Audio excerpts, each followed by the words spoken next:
Oke, ketemu lagi ya pada pertemuan ketiga.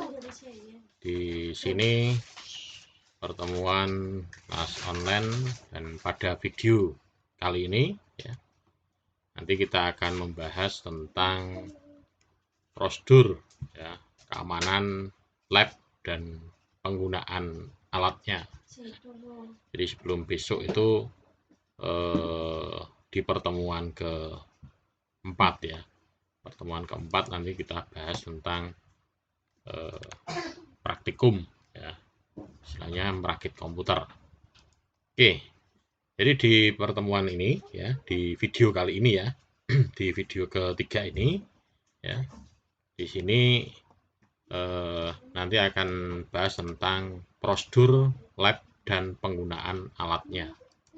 Jadi prosedur labnya itu seperti apa ya, di sini nanti prosedur labnya dan penggunaan alat-alatnya tentunya ya. Ini. Karena kalau di benar-benar tatap muka ya ini tentunya harus memahami ini dulu ya. Ya walaupun ini memang prosedur yang harus di apa dilakukan ya di dalam sebuah lab ya, lab komputer ya. Nah, tujuannya di sini adalah menjelaskan ya nanti tujuan ya, saya dari kondisi kerja yang aman. Jadi akan menciptakan kondisi kerja yang aman dan prosedur dari lab itu sendiri yang aman ya. Tentunya aman untuk diri kita sendiri dan aman untuk orang lain ya, teman-temannya yang lain, dan aman untuk semua yang berada di dalam lab. Kemudian penggunaan alat ya, penggunaan alat dengan benar. Jadi ini menjelaskan cara menggunakan alat dan perangkat lunak dengan komponen komputer ya. Jadi kalau misalkan kita menggunakan alat yang berupa perangkat lunak, mungkin kayak software ya, tools itu mungkin kalau terjadi ada kesalahan mungkin tidak begitu masalah ya. Tapi kalau alatnya itu berupa hardware, nah ini yang akan menyebabkan ya, alatnya berupa hardware rusak. Biasanya itu multimeter ya, multimeter tapi bukan yang digital ya, atau mungkin juga digital ya. Ini. Jadi multimeter salah memposisikan. Nah, harusnya kita mau mengukur tegangan misalkan AC, tapi posisinya pada status DC. Nah, itu ya akan menyebabkan kebakar ya multimeternya. Ya, itu. Yang paling sering adalah itu biasanya di situ kejadian-kejadian. Nah, makanya itu sebisa mungkin ya dihindari ya kesalahan-kesalahan itu. Jadi kalau biasakan kalau mau menggunakan multimeter ya posisikan dulu ke yang paling aman adalah posisikan dulu ke AC, selalu ke posisikan ke AC atau ke off ya gitu. Sehingga pada saat kita mau melakukan penggunaan alat itu akan tahu gitu. Kalau posisinya AC untuk ngetes DC tidak begitu masalah ya. Ya, tapi kalau misalnya posisinya DC ngetes ke AC ya otomatis bakar ya ini. Apalagi kalau itu pakainya yang multimeternya yang jarum ya. Nah, itu bisa langsung patah jarum. Bakar ya. Ini di prosedur lab. Nah, ini. Nah, prosedur lab di sini adalah ini ya. Fungsinya adalah melindungi orang tersebut ya atau orang yang ada di dalam lab itu. Memang idealnya kalau misalkan di lab kayak di kampus itu mestinya menggunakan adanya wear pack ya. Wear pack itu ya bukan sejenis jas ya, wear pack. Wear pack itu sejenis kain tapi kainnya itu agak tebal, terbuat dari bahan kayak jin gitu ya. Jadi agak tebal. Sehingga kalau misalkan kena benda-benda apa namanya, misalnya kegores apa itu tidak mudah robek ya dan tidak nembus ke badan kita gitu. Kemudian sepatu itu juga, sepatu itu ujungnya itu yang ada apa namanya besinya ya, sehingga kalau misalkan apa misalnya kalau orang bilang itu ketiban palu ya, nah, ketiban benda keras lah itu aman ya gitu. Jadi ujungnya ada itu. Tapi harganya memang mahal sepatu jenis itu. Tapi kalau kita sudah bekerja di industri, kalau yang sudah menerapkan itu ya harus dipatuhi ya. Jadi kemudian di sini ya keamanan secara umum. Ya, keamanan secara umum di sini pastikan di dalam ruang tersebut tersedia kit P3K. P3K. Dan ini P3K ini juga harus dicek rutin ya. P3K untuk kadaluarsanya itu ya, expired date-nya lah, expired date-nya. Itu harus dicek ketersediaannya ini. Jadi harus tersedia dan mudah terjangkau dan bisa dilihat ya dalam ruangan itu ya. Kemudian kabel yang tidak aman atau membuat bahaya tersandung. Nah, ini kabel-kabel. Apalagi kalau di lab komputer ya, ini kabel-kabelnya itu kan kadang berserakan ya, kabel jaringan. Nah, itu berserakan. Nah, itu yang menyebabkan atau yang bisa menghambat ataupun bisa menyebabkan gangguan pada saat rutinitas aktivitas di lab ini ya, ini bisa dibersihkan ya, itu bisa disingkirkan dulu. Nah, kemudian makanan, makanan, minuman yang tidak harus berada di ruang kerja. Ini juga menyebabkan bahaya juga ya. Di meja kerja ataupun di lab ya, Anda bawa makanan. Kalau minuman sih mungkin tidak begitu masalah ya, asal minumannya bukan minuman yang mengandung gula ya. Kalau minuman yang mengandung gula tercecer maka akan terjadi kerumunan semut. Tapi kalau makanan ya ini bisa mengundang macam-macam ya, bisa mengundang binatang, bisa tikus ya, bisa cicak ya, bisa kecoa. Nah itu kalau di peralatan lab sudah ada di dalamnya, apalagi ada tikus, nah sudah agak repot ya. Jadi ini harus bersih ya ini. Kemudian pada saat masuk lab juga ya, lepas perhiasan. Jadi sebisa mungkin tidak boleh menggunakan perhiasan, termasuk jam tangan ya, karena akan mengganggu ya. Jam tangan ya, kemudian perhiasan, semua perhiasan, kalung ya, itu ya, setidaknya adalah tidak mengganggu ya. Ya kalau misalkan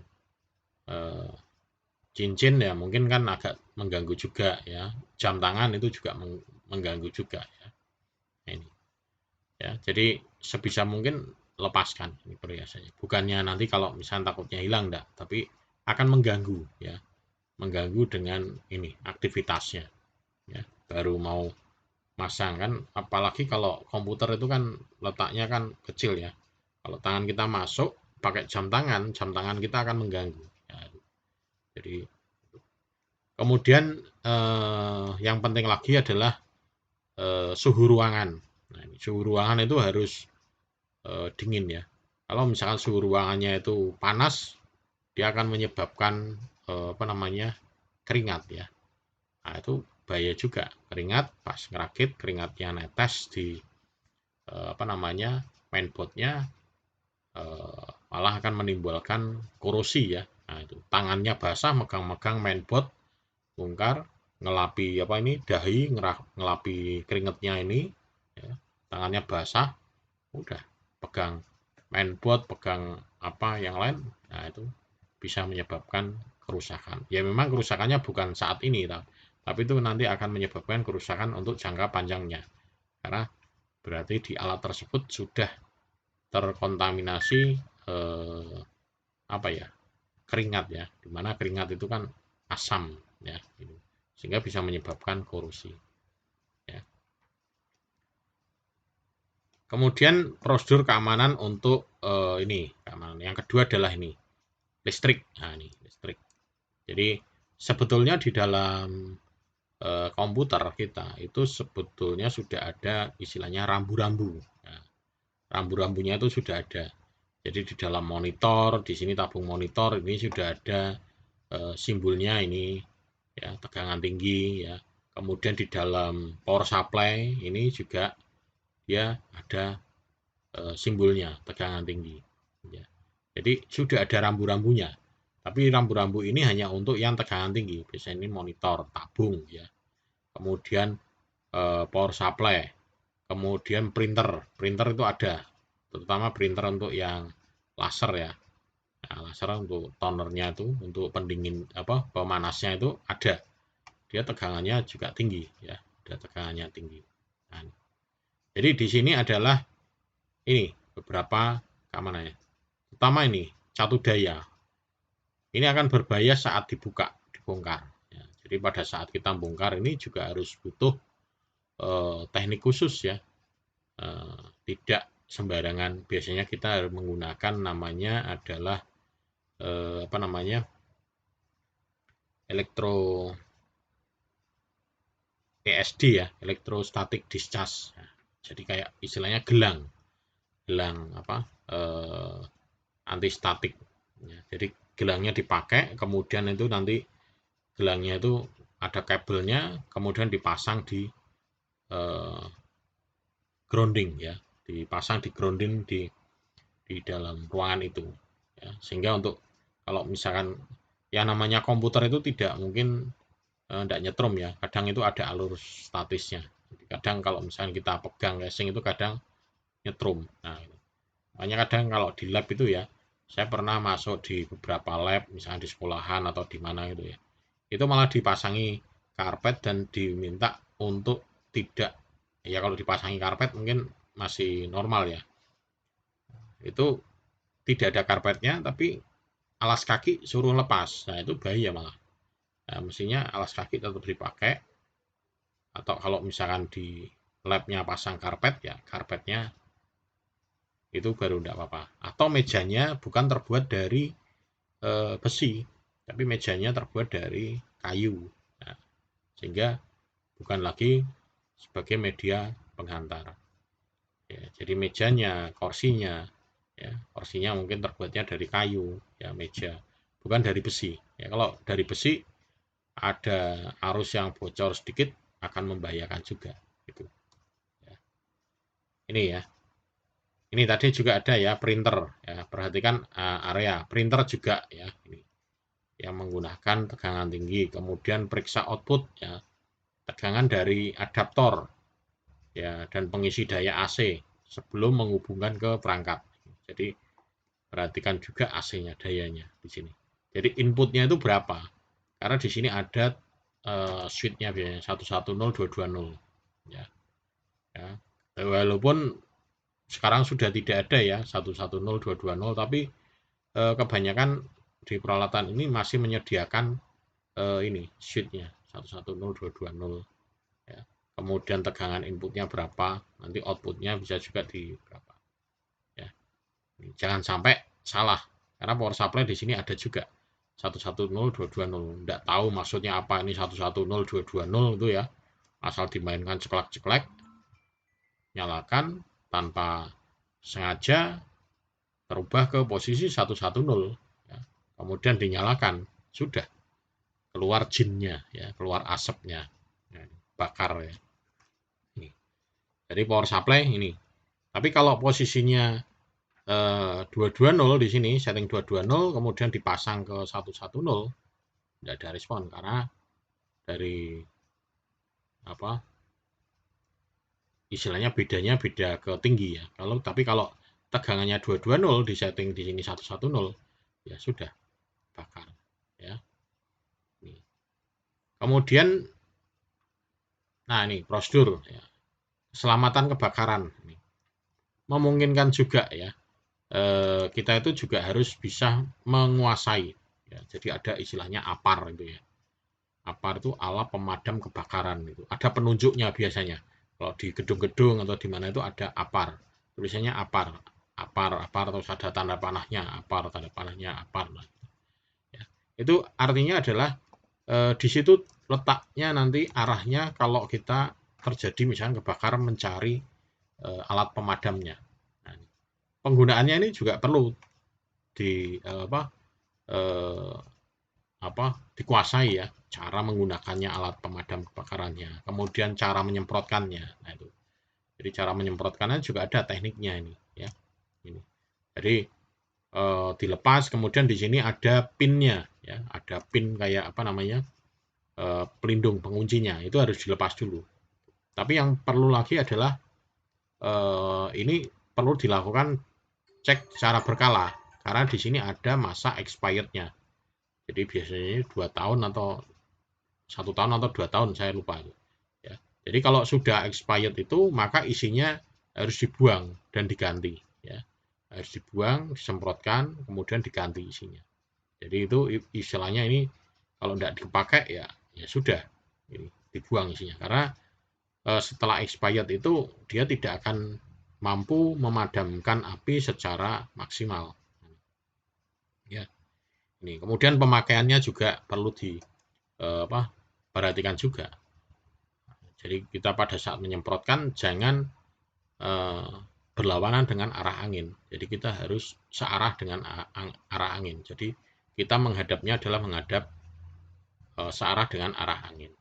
Ya, sehingga panasnya tidak ke kita. Nah, ini.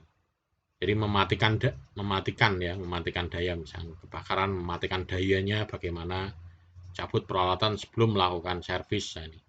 Jadi ini. Jadi mematikan daya. Jadi kalau misalkan terjadi sesuatu ya walaupun memang itu kadang otomatis ya. Sudah otomatis begitu ada kebakaran atau apa, dia listrik atau indikasi apa itu biasanya langsung jeglek ya. Langsung mati. Ya. Tapi ya setidaknya kita harus mengetahui ya tempatnya, kalau mematikan di mana, tuas sikringnya di mana. Nah, ini. Kemudian berbagai jenis kebakaran ini juga ya, dan berbagai jenis alatnya. Ini juga kita harus menguasai, tahu. Oh ini bahan-bahan yang mudah terbakar, oh ini bahan-bahan yang mudah meledak. Nah, ini. Jadi kita harus tahu ya, untuk memadamkan ini.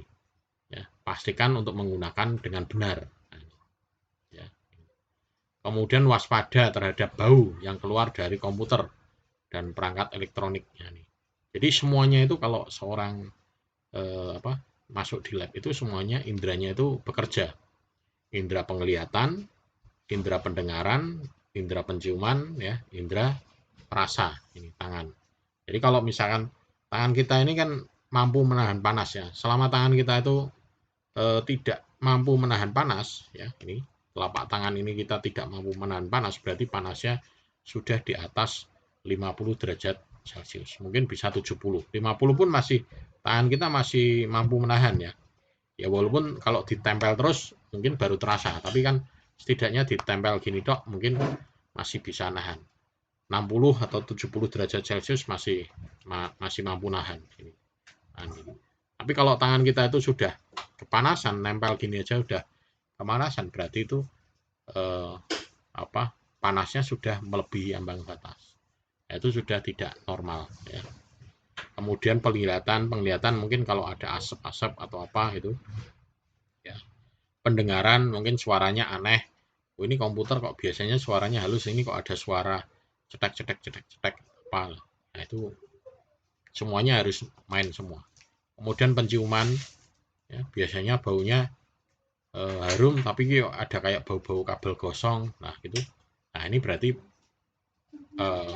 tanda-tanda yang perlu dicurigai ya gitu. Jadi ya, tidak hanya di lab aja ya, dimanapun ya, semua indera itu akan bekerja semua, akan dibutuhkan.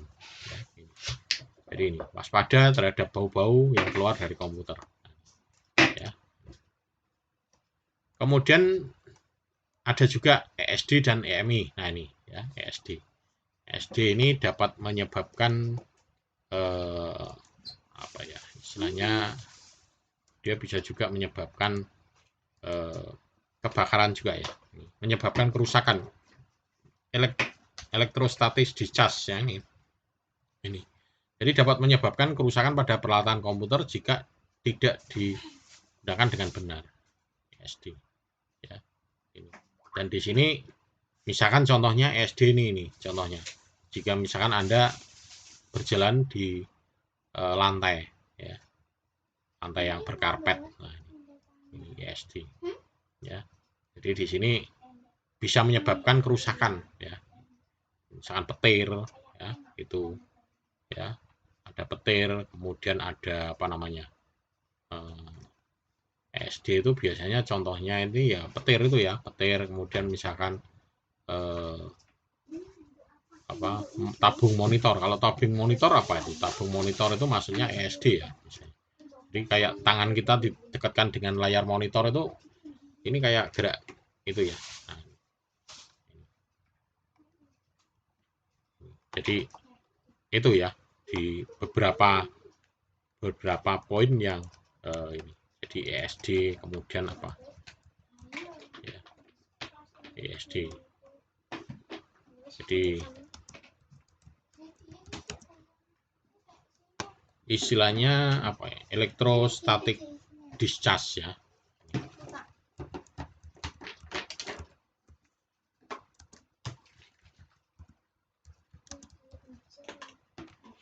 Nah, ini electrostatic discharge. Nah, ini. Jadi istilahnya electrostatic discharge. Biasanya ya kayak ini ya, petir terus apa. Jadi kalau misalkan kita tangan kita, atau biasanya kita kalau main-main ini apa namanya, main-main apa, kertas dipotong-potong kecil-kecil itu ya. Nah, terus pakai garisan. Nah, garisan terus nanti deket kayak ini, nanti kertasnya akan jalan ya, lonjak-lonjak. Nah, kayak gitu. Nah, ini gambarnya adalah ini, nanti contohnya ini ya. Nah, ini beberapa contohnya ESD ya. Jadi bisa ini. Jadi menyebabkan kerusakan. Ini kalau seperti ini bisa menyebabkan kerusakan pada prosesor ya. Kemudian ini juga ya. Nah, ini ada arus-arus loncatan bunga api ya, tapi tidak nyetrum ya, hanya ini arusnya kecil ya. Itu contohnya ini. Nah, ini misalkan di memori ya, gitu. Ya. Nah, ini gambar-gambar contohnya ya, gitu. Electrostatic discharge. Ya. Tapi tidak menyebabkan sampai orang itu misalkan sampai apa namanya kesetrum tinggi, enggak. Ya, hanya kayak apa ya? Ya kayak geringingan gitu. Strom tapi kesetrum kecil gitu ya. Nah, ya, gitu. Kemudian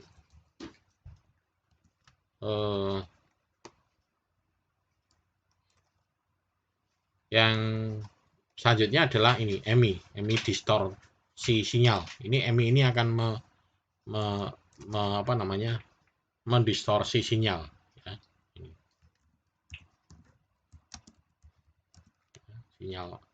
Sinyal EMI ya. Ini. Jadi apa, akan mendistorsi sinyal ini. Jadi dia akan menurunkan komunikasi komputer di sini. Dan EMI ini dapat dihasilkan oleh misalkan motor besar ya, misalkan saluran listrik ya, atau badai listrik ya, ini, atau sumber energi elektromagnetik ya, ini. Jadi ini misalkan kayak kalau zaman sekarang mungkin jarang ya orang naik motor gitu ya, naik motor terus televisinya terganggu. Jadi motor banter depan itu televisinya terganggu gitu.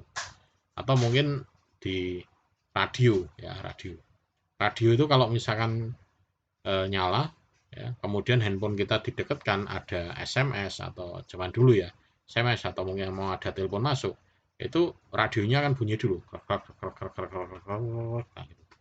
Jadi ada gangguan seperti itu. Nah, ini. Jadi dia akan mempengaruhi gangguan itu. Jadi contohnya itu ya, sumber-sumber gangguan yang bisa mengganggu ya. Kemudian jaringan nirkabel ini, radio frekuensi ini juga ya, ini juga dipengaruhi oleh RF radio frekuensi ya. RF ini menyebabkan yang disebabkan oleh pemancar radio ya, dalam frekuensi yang sama. Jadi dia pada frekuensi yang sama sehingga akan mempengaruhi ini namanya jaringan nirkabel ya, gitu. Jadi kalau misalkan kita apa namanya lihat ya frekuensi WiFi itu beda-beda ya frekuensinya gitu. Jadi frekuensinya ada ini. Jadi frekuensi WiFi itu gelombangnya itu beda. Jadi kalau kita salah menempatkan frekuensinya ya dia akan saling mengganggu, saling menginterferensi. Jadi kalau kita memasang WiFi banyak, itu akan menyebabkan gangguan juga. Nah, contohnya ini ya gambarnya, misalkan artikelnya, nah ini gambarnya. Nah ini, jadi ini frekuensinya akan beda-beda ya. Coba ini saya buka. Nah ini, ya ini. Nah ini, jadi ini frekuensinya beda-beda. Ini frekuensi kalau kita menggunakan WiFi, ada yang frekuensi untuk 5G, ada 2,4 ya. Ini. Jadi dia di sini frekuensinya akan bertabrakan. Ya, ini. Jadi kalau kita misalkan menggunakan frekuensi di sini ya 5,2 ya, di sini akan terganggu dengan frekuensi yang ini juga. Ya. Dan di sini kalau di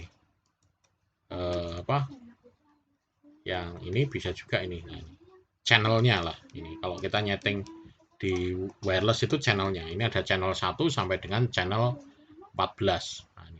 Jadi kita kalau kita masang WiFi ini di sini channel 1 sama channel 2 ini tidak boleh berdekatan ya.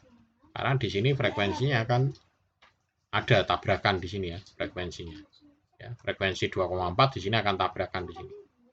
Jadi ada frekuensi tabrakan. Misalnya kalau ada WiFi satunya pakai channel 1 ya, harusnya nanti selanjutnya adalah gunakan yang channel 6, selanjutnya lagi channel 11 ya. Ini. Kemudian yang lainnya lagi baru masuk ke channel 2. Jadi jangan lagi ini channel 1 channel 2 atau gunakan yang automatic ya, automatic channel. Cuman kalau automatic channel dia nanti akan geser ya, dia akan mengubah channelnya sendiri. Kalau ini ada interferensi ini dia akan geser, ada interferensi ini akan geser. Karena kalau dipaksakan seperti ini akan terganggu. Ya, kalau mereknya sama sih tidak masalah ya, mungkin akan. Tapi kalau mereknya beda, ini kuat-kuatan, maka nanti salah satu WiFi ini akan lemah. Jadi koneksinya akan menjadi menurun. Ya, makanya di sini jaringan nirkabel kabel ini akan saling mempengaruhi nanti atau dipengaruhi dengan ini RFI ya. Jadi dia akan terpengaruh ya dengan keberadaan ini karena channelnya yang sama atau berdekatan lah itu. Kemudian suhu lingkungan dan tingkat kelembapan ini juga mempengaruhi komputer ya. Suhu lingkungan dan kelembapan. Coba saya beberapa juga kadang sudah membuktikan ya. Jadi laptop saya bekerja di ruangan yang ber-AC. Itu baterainya akan lebih tahan lama dibandingkan saya bekerja di ruang suhu yang agak panas. Ya, gitu. Itu juga ngaruh. Kedua, baterai saya akan lebih tahan lama jika saya bekerjanya dekat dengan jaringan wireless WiFi atau misalkan balok sinyalnya itu penuh dibandingkan dengan jaringan WiFi-nya yang agak jauh. Nah, sama seperti Anda bisa membuktikan handphone Anda. Pada saat Anda dapat blank spot, ya, handphone Anda pegang akan terasa panas. Ya, tapi pada saat Anda dapat full spotnya, yang WiFi-nya atau koneksi selulernya penuh, maka handphone Anda baterainya akan hemat. Tapi kalau Anda sinyalnya selulernya itu cuman hanya dapat balok 1 ya, itu baterainya akan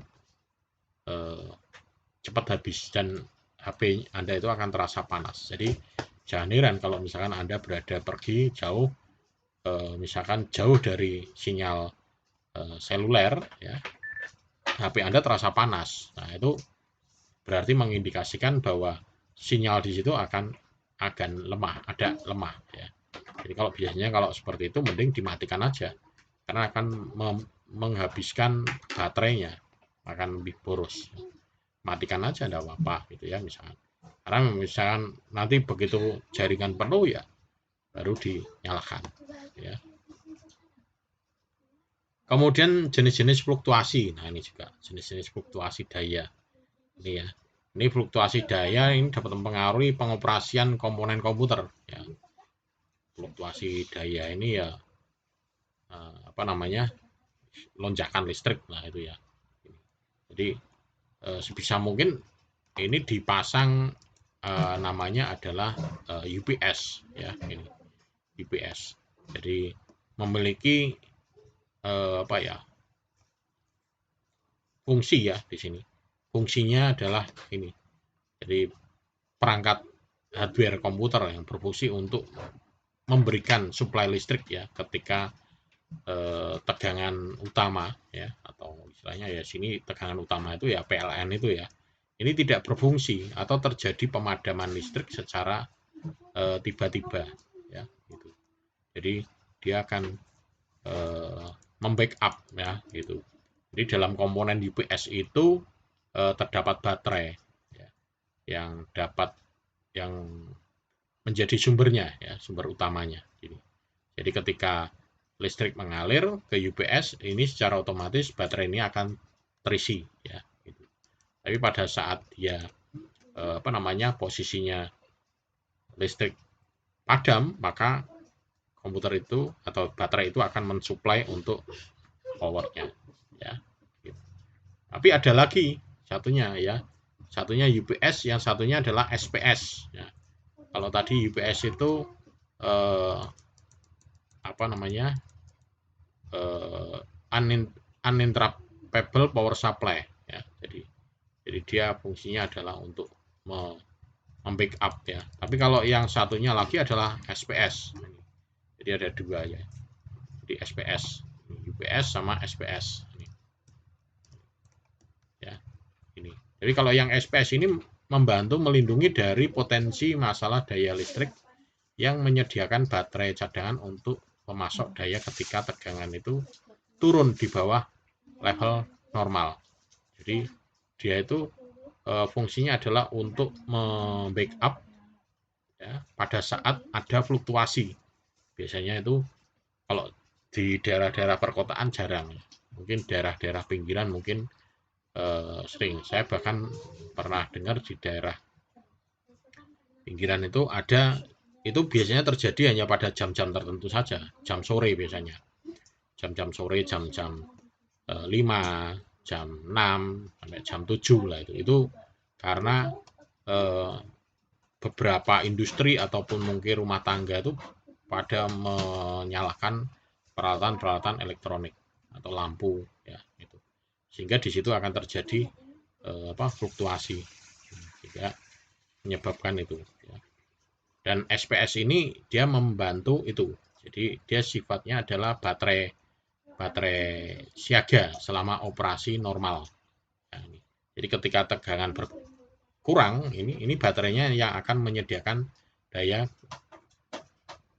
DC ya ke power inverternya ya, untuk mengubah menjadi daya AC ya, ini, untuk komputer ya. Jadi beberapa perangkat ini dapat diandalkan ya, seperti UPS ya, kemudian misalkan switchingnya gagal ya itu, jadi switching ya, kalau misalkan kayak di apa namanya, di terutama rumah sakit itu atau tempat-tempat yang tidak boleh padam ya, rumah sakit, bank, kemudian apalagi ya tempat-tempat umum ya, itu tempat-tempat umum yang jadi begitu listrik padam itu paling cuman hanya selang persekian detik langsung dia langsung nyala ya. Jadi bahkan tidak kelihatan, mungkin hanya kedip dok, slip gitu dok ya, begitu listriknya. Kemudian langsung di backup dengan apa namanya, genset ya. Jadi UPS ini hanya sesaat saja, tek langsung genset nyala ya. Dan ini biasanya ini karena ini terjadi. Kemudian di sini ya, perangkat keras daya ini juga ada subprosesor ini. Perangkat yang dirancang untuk melindungi sistem komputer dari fluktuasi daya. Ini subprosesor ini ya kayak ada sekringnya di situ ya. Terutama kalau rendah sih tidak begitu masalah ya, tapi kalau yang lonjakan tinggi, nah itu lonjakan tinggi itu yang menyebabkan bahaya. Jadi rendah tidak apa-apa, paling rendah biasanya komputernya nge-restart, tapi kalau ketinggi ya itu bahaya. langsung putus sekringnya biasanya. Ada subprosesornya, ada petir itu juga masuk juga ya. Kemudian printer laser. Printer laser ini tidak boleh dipasang ke UPS ya. Karena printer laser ini merupakan tegangan tinggi ya. Jadi tidak boleh pasang ke UPS yang laser jet ya. UPS ini ya paling ya hanya untuk printer ya, lampu ya, monitor ya, ini di beberapa ini. Kemudian ada juga lembar keselamatan ini, lembar data keselamatan ini digunakan untuk istilahnya SDS ya. Jadi ada untuk lembar keselamatan ya, untuk mendapatkan informasi tentang suatu bahan termasuk prosedur untuk pembuangan yang tepat ya. Jadi ada SDS-nya. Jadi misalkan tentang toner, oh ini kalau tidak boleh ini, nanti cara buangnya adalah seperti ini ya gitu. Jadi SDS itu berisi tentang informasi tentang komposisinya ini, bahayanya. Bagaimana hal ini dapat mempengaruhi kesehatan pribadi atau bahaya kebakaran. Jadi dan persyaratan pertolongan pertamanya seperti apa. Jadi SDS. Ini biasanya ini tersedia dalam buku panduan di printer. Ini ya mungkin karena mungkin kita kadang juga jarang ya baca gitu ya. Sementing pokoknya dipasang, disiso, ya wis buku panduannya diabaikan. Bahkan di software pun ada yang namanya sudah disediakan ya, nama filenya itu readme.txt. Tapi kadang juga tidak pernah dibaca. Tulisannya aja sudah readme, baca saya, readme. Nah, readme.txt. Nah, itu banyak ya di software sebelum menginstal itu di situ ada readme ya. Readme.txt. Nah, itu kita sebenarnya diminta untuk membaca persyaratannya apa di dalam situ ya ini. Ini juga mencakup langkah-langkah melindungi untuk keamanannya, cara menyimpan bahannya bagaimana ya, prosedur misalkan kalau terjadi tumpah, bocor, ya, cara pembuangannya, ada semua. Kemudian pembuangan peralatan ini, pembuangan peralatan juga sama. Jadi peralatan komputer ini terutama yang mengandung bahan yang harus dibuang dengan benar, limbah-limbah. Kalau di Indonesia mungkin ini selama masih bisa di refill ya, di refill itu ya, direkondisi. Ya. Kemudian ikuti peraturan untuk melindungi lingkungan juga. Ya. Dan ini untuk menghindari denda. Ya, kalau di luar negeri kelihatan ya, kalau di Indonesia buang di belakang. Contoh baterai, monitor, heat toner, cartridge ya. Ini pelarut kimia, kaleng, aerosol. Nah, ini peralatan-peralatan yang harus dibuang dengan benar. Nah, ini kalau peralatan di komputer. Ini harus dibuang dengan benar. Kalau sampai salah ya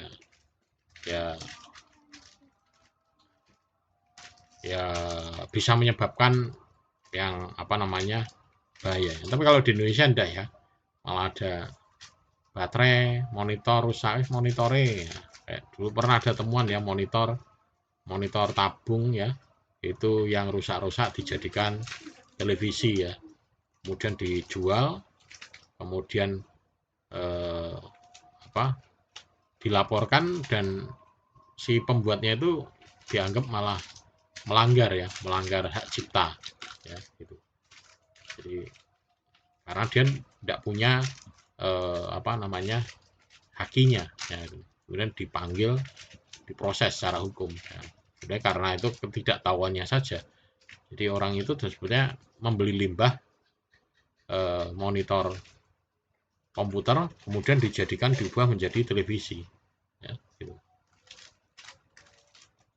Kemudian yang tidak kalah penting lagi adalah ini ya, perangkat keras ya, alat-alatnya. Ini alat-alatnya ada alat ESD ya, ini atau gelang antistatik ya, ini. Jadi gelang antistatik atau ESD ya. Ini kalau kita cari gambarnya gelang ESD ya. Ini gelang gelang ESD ya. Jadi gelang anti statik ya. Nah, contohnya ini gelangnya. Jadi ini dipakai untuk membuang arus statis ya. Ini dipakai pada saat kita misalkan di lab gitu ya. Ini. Jadi dipakai di lab ini. Kemudian yang ujungnya ini disambung ke arder, ke ground, sehingga tubuh kita kalau misalkan ada terjadi arus statis ya, kita tidak akan terkejut ya. Gitu. Ya sebetulnya tidak mematikan ya, tapi terkejut aja. Biasanya kalau kestrum itu kan, apalagi di casing itu ya, kadang sampai orang takut, tidak berani masang printer, masang apa, tidak berani, nanti takut nyetrum lah gitu ya. Padahal itu strumnya hanya strum statis kecil.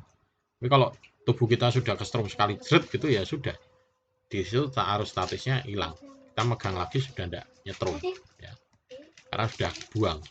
Nah, dengan ini akan mengamankan kita.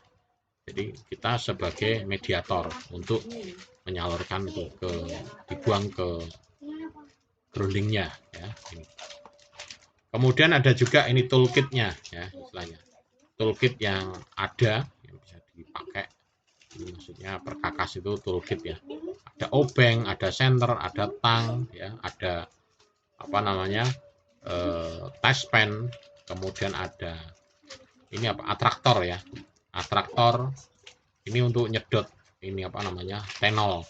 Kemudian ada apa namanya, solder. Nah, ini tool-tool sederhana yang biasa dipakai ya. Kemudian alat yang kabel, misalkan pemotong kawat ya. Terus apa ini, ada clipping ya. Kemudian ada pembersih ya, pembersih kimia, aerosol ya. Kemudian ada yang alat diagnostik ya, termasuk multimeter digital, ada adaptor low back ya. Kemudian untuk menguji wifi. Jadi ini adalah peralatan-peralatan yang digunakan. Itu yang hardware. Sementara sekarang sedangkan untuk yang software ya, ini yang untuk yang software, di sini ada perangkat keras ya, atau perangkat lunak ini. Jadi digunakan untuk menganalisa masalah dan memelihara perangkat kerasnya itu untuk melindungi data yang tersimpan di komputer juga. Jadi di sini terutama biasanya kalau software ini sudah ada bawaannya dalam ini, kayak disk management ya, di sini ada toolsnya, disk management, kemudian ada apa namanya, dipakai untuk melakukan pengecekan ya, optimasi drive ya, untuk membersihkan disk ya.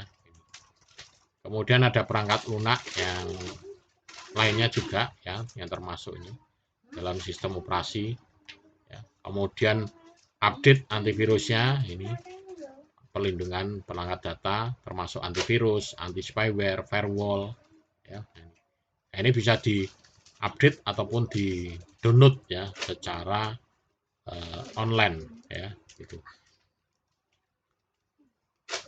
Kemudian nah ini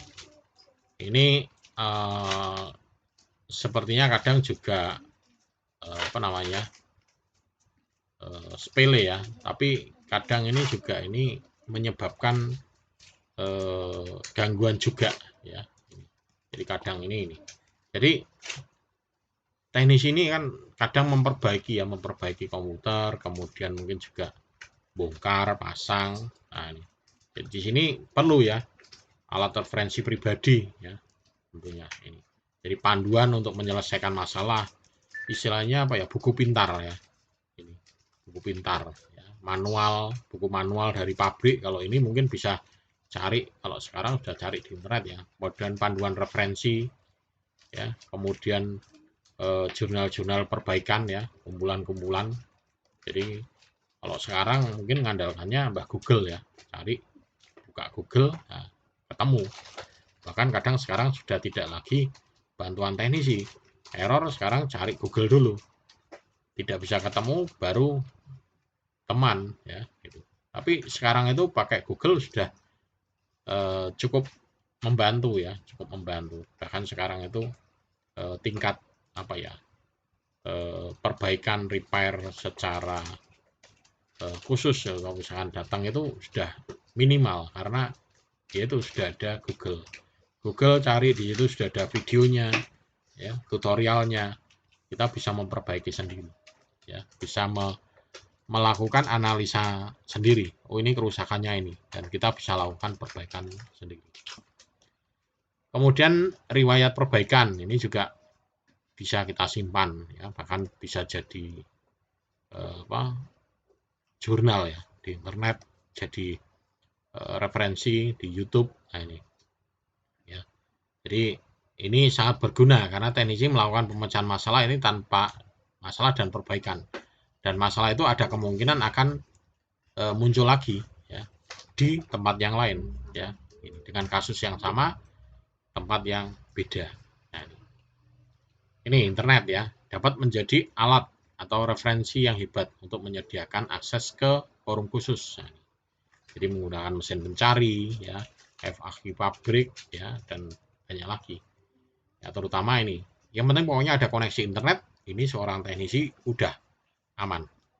Selama tidak ada koneksi internet, ya sudah. Ya, tidak bisa apa-apa ya. Kemudian tools macam-macam, misalkan item sekunder tambahan, toolkit ya, slot tip komputer. Nah, kemudian di sini ada gambar-gambar ini. Ya, ada gambar-gambar ini istilahnya adalah baut ya, more baut. Nah, kita sebagai teknisi juga harus mengenali jenis-jenis more bautnya. Jangan sampai more baut yang halus dimasuki more baut yang kasar. Nah, itu kalau dimasukin bisa dipaksa ya, gitu. Tapi nanti begitu mau dibuka kadang rusak, maka sudah tidak bisa lagi dipakai, harus didrat ulang, istilahnya dibuat drat ulang yang ukuran yang lebih besar lagi. Nah, karena kalau sudah rusak harus didrat ulang ya, gitu.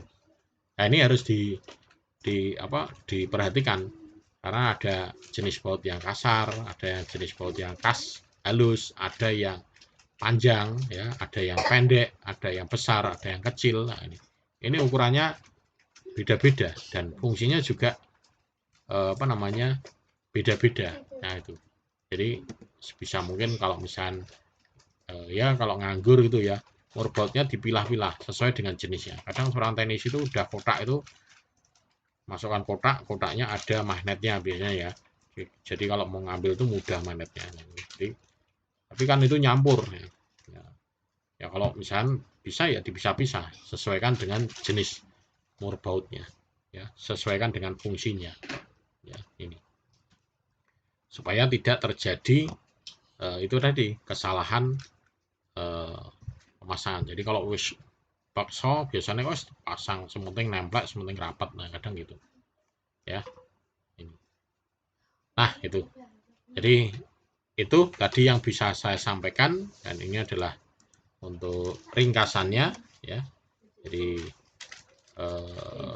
prosedur lab yang aman ya, penggunaan alat atau tool yang benar, dan cara pembuangan komponen dan persediaan komponen dengan benar ya. Kemudian bekerja dengan aman ya untuk melindungi pengguna dan peralatan ya. Kemudian ikuti semua pedoman keselamatan untuk mencegah cedera pada diri sendiri maupun orang lain. Kemudian ketahui cara melindungi peralatan dari kerusakan ESD ya, dari ESD. Kemudian ketahui tentang dan bisa mencegah masalah listrik yang dapat menyebabkan kerusakan peralatan ataupun kehilangan data. Ini yang paling bahaya ini, kehilangan data. Komputernya rusak, tapi kalau datanya aman mungkin masih bisa, tapi kalau komputernya aman, datanya hilang ya itu bahaya juga ya. Kemudian ketahui produk dan persediaan mana yang membutuhkan prosedur khusus ya. Kemudian biasakan diri Anda ini dengan SDS ya, dengan membaca dulu masalah-masalah keselamatannya. Karena dengan membaca SDS ini, datanya ini akan membatasi ya, atau meminimalisir ya. Setidaknya kita sudah punya pengetahuan dulu ya tentang peralatan tersebut ya. Jadi kemudian mampu menggunakan alat yang benar ya. Jadi bisa menggunakan alatnya ini dengan benar ya, dan mengetahui cara membersihkan komponen yang aman.